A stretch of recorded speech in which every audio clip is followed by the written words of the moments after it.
Hello, it is I, in a completely different setting to what you would have seen if you've been watching the other videos, because it's been a while since I recorded those other videos. In fact, it's been about a year since I started recording this whole sort of podcast course, which I've now decided just to throw on YouTube. The whole point was I was going to record it and then sell it for, I don't know, $50 or something.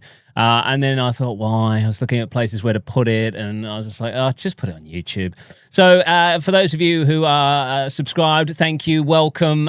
This is my new podcast studio that I built probably about 5 months ago now, maybe. I can't remember. But anyway, so I've had 3 iterations of where I've recorded podcasts. I started in my kids' toy room, then in the spare room, which you would have seen, and now this is my sort of purpose-built podcast studio, so to speak.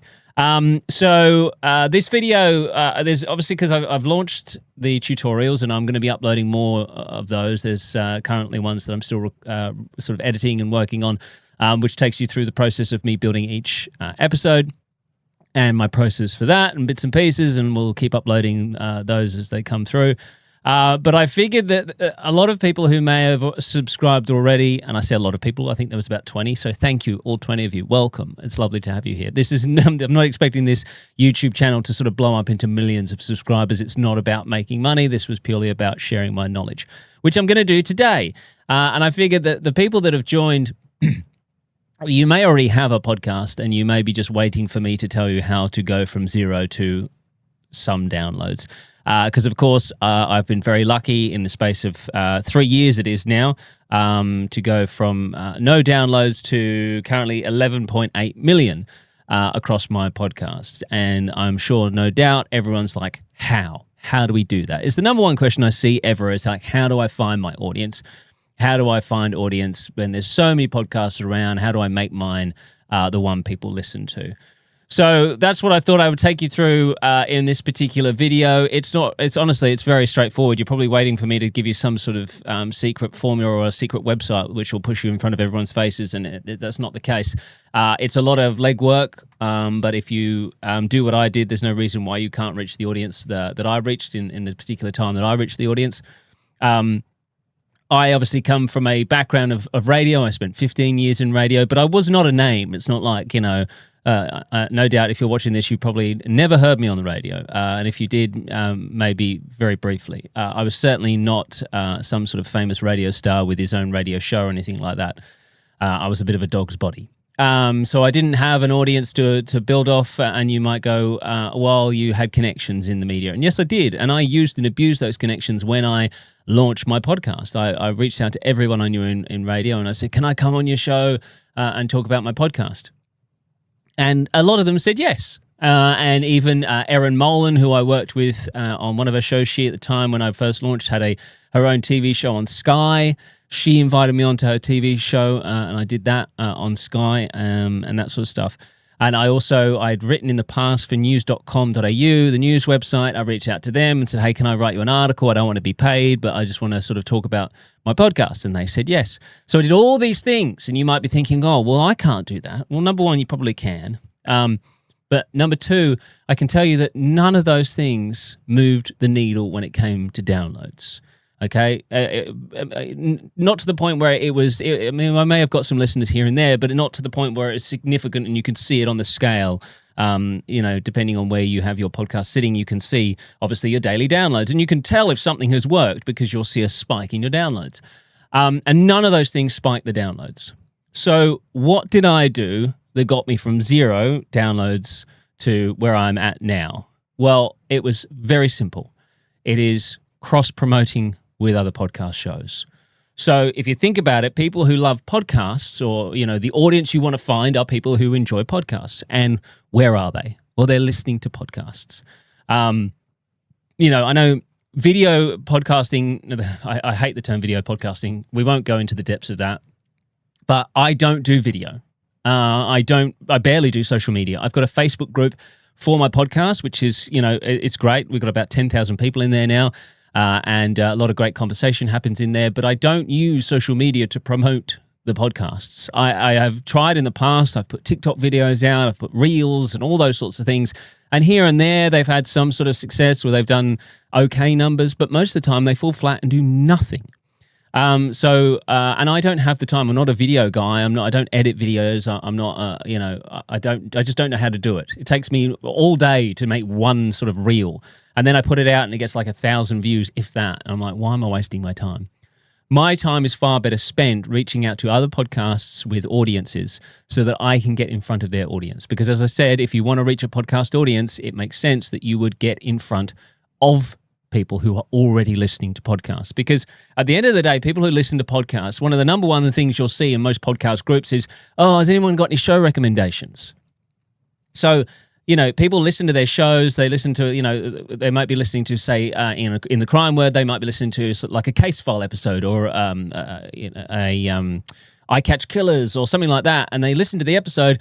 And then once they listen to that, it might be the latest one that's dropped. And they're like, oh, what am I going to listen to now? Like, I don't get another one of their episodes out until next week or till a couple of days. So I've got to find something else to listen to. And they may have a couple of shows that they cycle through. So, but you want to be on that show that they're listening to that drops when they hear their new episode, and you want them to go, oh, go and have a listen to that podcast. And that's what I did. So I obviously, when I launched 1 Minute Remaining, I had a pretty good sell. I could reach out and say, look, I interview men and women who are incarcerated across the United States about their stories. Would you like to have me on? I'd love to talk to you about what I do. Don't get me wrong, I got so many knockbacks. I still do get lots of knockbacks because I'm still constantly reaching out to other shows that I'm currently in the process of really trying to hammer the American market, and that is tricky. I've done very well in the Australian market. I'm very grateful for that. And that was from reaching out to other Australian podcasts. So what happened for me was when I first launched, I was getting a couple of hundred downloads a week, maybe. And that was pretty much just word of mouth. I also, at one point, I printed my own flyers with the QR codes on them, and I just literally walked the streets of my area just putting flyers under people's cars. So I literally have done it all when it comes to trying to advertise a podcast. I paid for bus advertising. Let's not talk, the less we say about that, the better. Very expensive. But anyway, moving on. So I've done it all when it comes to advertising, but the one thing that really worked was the cross-promotion of podcast advertising. So to give you an example of how successful that was for me, was I was literally doing maybe about, a couple of hundred downloads a week. Maybe even, I think I may have been even up to like maybe 1,000, 2,000 downloads a week. And that was not going to make me any money in advertising for 1,000 to 2,000 downloads a week. Trust me, I've got a couple of shows now that sit around that, and they make barely any money. And I needed to make this my full-time job. That was the goal. I wanted this to be my full-time job, and for that to happen, like anyone, I need to make money. So what I did was I managed to get myself on 3 big podcasts in sort of quick succession. So I first reached out to Australian True Crime with Michelle Laurie. I also reached out to True Crime Conversations, which is a Mamma Mia crime podcast. And then I also reached out through a contact of mine to a podcast called The Alpha Blokes. So those 3 podcasts. And luckily, all those 3 podcasts said, we'd love to talk to you on the podcast. Now, obviously, you've got to sell yourself. You've got to give them a reason to have you on. And as I said, like myself and my show, yes, is pretty easy in a respect because it's an interesting topic, it's an interesting thing, but you just got to sell yourself as an expert in whatever you're doing. So whatever your podcast is about, whether it be finance, real estate, anything like that, whatever it might be, sell yourself as the expert. Give those people a reason to want to have you on, because at the end of the day, every podcaster is the same. We are all looking for content for our next episode. So if you can come along and give them an episode, which there is just a home run for them, then why not have you on? You just got to sell yourself. Now, you could send out email after email after email and hear nothing back or get knockbacks. And trust me, again, I have and still do on a regular basis get knockbacks or ignored. Or people will say, oh, maybe not right now, but reach out again soon.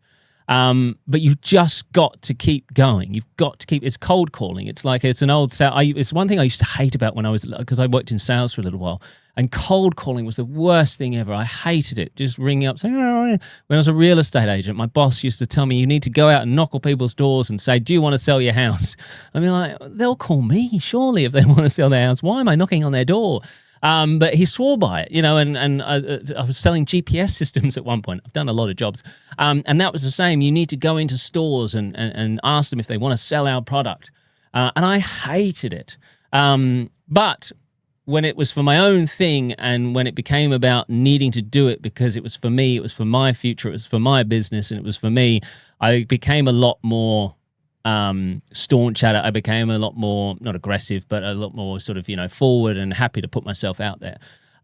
So it's about finding email addresses, which can be hard. So for instance, when I first started, I really wanted to get myself on I Catch Killers with Gary Jubilant, big crime podcast in Australia. And I really wanted to get on that show. And I tried everything. I was trying to find an email address, trying to find contacts, and I could not find any contact to get on this damn show. I couldn't find anything to do with it. And I just kept pushing and pushing and pushing. And I think it took me like 2 years to get on that show, but eventually I found the right person. I found someone who worked on the show, who knew Gary's producer, and it just went from there, and eventually I got on the show. But, with those first three shows, so I went on with Michelle Laurie on her show. I went on True Crime Conversations with Mamma Mia. That was an email that I used to reach out to her. To that team, and they wanted to have me on, and then it was Alpha Blokes. So you got 2 crime podcasts there, and then a podcast that is not crime related whatsoever. It's a blokes podcast about just all sorts of fun, and they're a great bunch of blokes, and they talk about mental health stuff and just bloke stuff, and it was but I reached out to them and say, hey, look, this is what I do. I speak to prisoners who are in the United States who are, done for murder. I've spoken to people who are serial killers and all the rest of it, and really just sold it, And they were like, yeah, that sounds fascinating. We'd love to chat about that. So I flew up to where they were, went on the show. So in quick succession from those 3 shows, I went from probably about 1,000, maybe 2,000 downloads a week. Within 3 months, I'd gone from that to 100,000 downloads a week being off those shows. And then we're off and running. But it's a case of you just got to always keep doing that, though. So, it's not like I stopped there and went, right, great, fantastic, that's it. Because what happens is you'll see that the influx of audience will come in. Some will try it, some won't like it, they'll disappear, others will like it, they'll binge for a while, and then they might drop off. So your numbers are constantly going like this with podcasting. It's up and down and up and down. You've just got to ride the roller coaster, the peaks and the troughs of that. And I'm in this process right now where I'm in the process of, again, pushing for cross promotions and to reach out to people. And as I said, I'm currently pushing with the American market, which is tough. It's very tough. But that's how I did it. That's it. As I said, I've done everything else. I've done the TV, radio. I've done the Today Show 3 times. I've written news articles. As I said, I've been on all these radio shows and whatnot, and none of that stuff really moved the needle. It was purely getting on other podcasts. And I don't do social media. So there's all these people saying, you've got to do reels, you've got to be on social, YouTube, push. And look, that may help for you if you're really good at that stuff. But for me, I'm no good at it. It takes me too long. I waste time. My time is better spent either reaching out to other podcasts or just making podcasts. One day I may live to regret that and go, oh God, I should have done that. But, at the moment, this is where my time is best spent. So unfortunately, there's no secret formula to it. However, it is just about persistence and selling yourself. So sell yourself as an expert in whatever you're doing when it comes to your podcast. As I said, it doesn't matter what it is, whatever it is, give them their next episode. Think about when you're creating an episode, what you want, that hook line. So your title, when you're emailing them, it has to hook them in. So my title when I first started was Radio Host Quits His Job to Speak with Murderers or something like that. It's just a headline grabbing thing. They're like, whoa, what's that? And then they open it. Because there's be a lot of podcasts that just get inundated with emails about cross, especially bigger podcasts. You've got to, I suppose, in a sense, you've got to try and be realistic. I say that, and I've reached out to Joe Rogan. So, I would suggest trying to reach out to, because there's different ways you can do it. There's get yourself on as a guest, or there's cross-promoting. So cross-promoting can be in the form of swapping promos. So you can say, hey, I'll put your promo on my show, you put, and so I'll put your promo on my show, you put mine on yours, and we cross-promo that way. You can also do feed swaps, so where you take one of their episodes and put it into your feed, and they take one of your episodes and put it into their feed. Now, I've done that with Australian True Crime with Michelle Laurie a couple of times. I've done it with a couple of other shows as well. And with that, you need to stay within your genre because you don't want to annoy the people who are listening to your show already because they're like, what's this? You're a crime podcast and you've put in some weird episode on finance. What's this? What's going on here? So you've got to stick, when it comes to feed swaps, I believe, within your own genre. I've sort of pulled back from doing that as much these days, and that's purely because my sort of feed was getting quite messy. And I was talking to the team at Apple, and they're like, you need to tidy this up. So I've pulled back on that. And I also find that promo swaps don't tend to work as well as being on there. I feel like promos can sometimes just be like another ad, so it's a bit of noise for them to listen.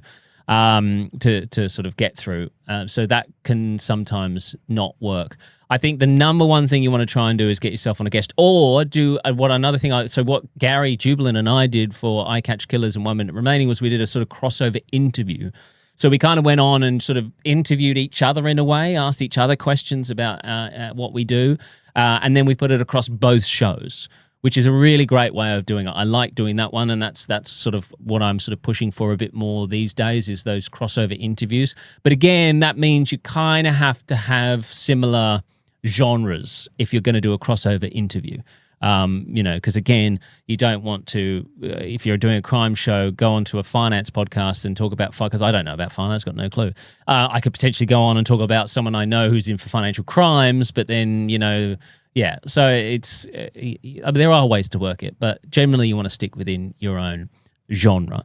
So sell yourself as an expert. Now, if you're thinking about I'm doing a comedy show or I'm doing a two-handed show where we're talking about pop culture, could be trickier to get yourself onto a guest, but again, there might be a subject matter within the pop culture that you know a lot about that you can reach out to another podcast and say, hey, there's this big story at the moment, whether it might be P. Diddy or, okay, I'm probably a bit late on the P. Diddy story, but I don't read much news anymore, so I don't know what the top stories are. But there might be something that you're an expert on or you have a certain scoop on, or you may have a contact that you can sort of use so that way. So there's always ways that you can sell yourself to get on another show. But if you are going to sell yourself onto another show and you've got a very small podcast or you're just starting, then, maybe aim for, podcasts that are about, I know this is another thing. People say aim for a podcast that's the same size as yours. And you're like, well, what podcast is the same size as mine? We don't know what other people downloads are. It's just a case of just keep emailing. Just throw emails out there because you just never know your luck. I was very, very lucky to score those 3 large podcasts in a short space of time, which helped catapult my show when it came to downloads and got me up and running. But there's no reason why you can't do the same. Now, I hit those shows as well at a time where a lot of them are going on break. So I hit it around Christmas time. So it was just before Christmas. In fact, probably around about now. What are we now? End of October, beginning of November. Shows are starting to think about going on breaks. But a lot of these shows still run content over Christmas, and they're trying to right now get ahead so that they can take 4 or 5 weeks off. So if you reach out to them around about now, leading into Christmas, and say, and put yourself forward as a potential guest in an episode for them, and again, a free hit, you might be more likely to get lucky there. And so they'll be like, oh, great, there's another episode we can put together. That's nice and easy. So that's it, really. Sorry if you thought there was going to be some sort of amazing secret sort of, website that you could go to that put you forward and got you heaps of downloads, but there's not. Well, and that being said, if anyone reaches out to you and promises that they can get you a ton of downloads and 5-star reviews, please just ignore those emails. You'll get bombarded with those as a podcaster constantly. They come from certain areas of the world and they say, I can get you real downloads and real reviews. Please, please, please, please don't do that in an attempt to try and just get downloads, because it doesn't work. It's just a case of, cold calling, emailing. I just get, even when I don't get responses from people, I will just keep emailing until such time as they tell me either to off, or they say, okay, fine, come on. There's an American podcast right now that I'm sort of chasing, which is a reasonably large true crime American podcast. And I emailed them about a year ago asking if they'd like to have me on. They sort of fobbed me off, but they didn't say no. So I was like, I'll email them again. So I emailed them again recently, and they're like, oh, hey, look, we are busy at the moment, but how about we do something in November? If you haven't heard from us, please get back in touch so you can bet your bottom dollar. Come November, I'll be back on the email if I haven't heard from them saying it's me again. Because you just never know when you might hit that right moment where they're going, what are we going to do next week? And then you reach out and they go, oh, sweet, we've got an episode, guys. Let's get this person on. So that's the secret sauce from how I went from 0 to 11.8 million downloads in 3 years. Well, not just that. I obviously have now a lot of podcasts. Actually, since launching this show, I've released another 2 podcasts. I think I had 3 when I first started recording this. I've now released another 2, including that dog podcast that we started brainstorming. That is out now, the Dog People Podcast. So yeah, have a listen to that because you can see now how I went from the idea to an actual show. But that's it. I hope this is helpful. Good luck. If you've got any questions, now I have said in the other videos, you've got my email address. You can email me because this was supposed to be a course and I was going to give people my email address. But just ask it in the comments. If you've got any questions, chuck it in the comments of the video below and I will make sure I get to all of those. Again, this is a very small YouTube channel. There's not very many of you, so I should be able to get to your questions if you've got any. Other than that, more videos are on the way for you very soon. Lots of editing videos, lots of storytelling videos. And again, I will put together more and more videos as we go along, as things come up, as I'm working on them. If you've got any questions, any videos, topic ideas that you would like me to cover, more than happy to do so. Of course, we've still got to talk about monetization and all that fun stuff as well, because I'm assuming if you are watching this, the likelihood is you would like to make money from podcasting, because at the end of the day, who wouldn't? There's a lot of people out there that say, oh, if you're in it for the money, you shouldn't be doing podcasting. I disagree to that because there is money to be made in podcasting.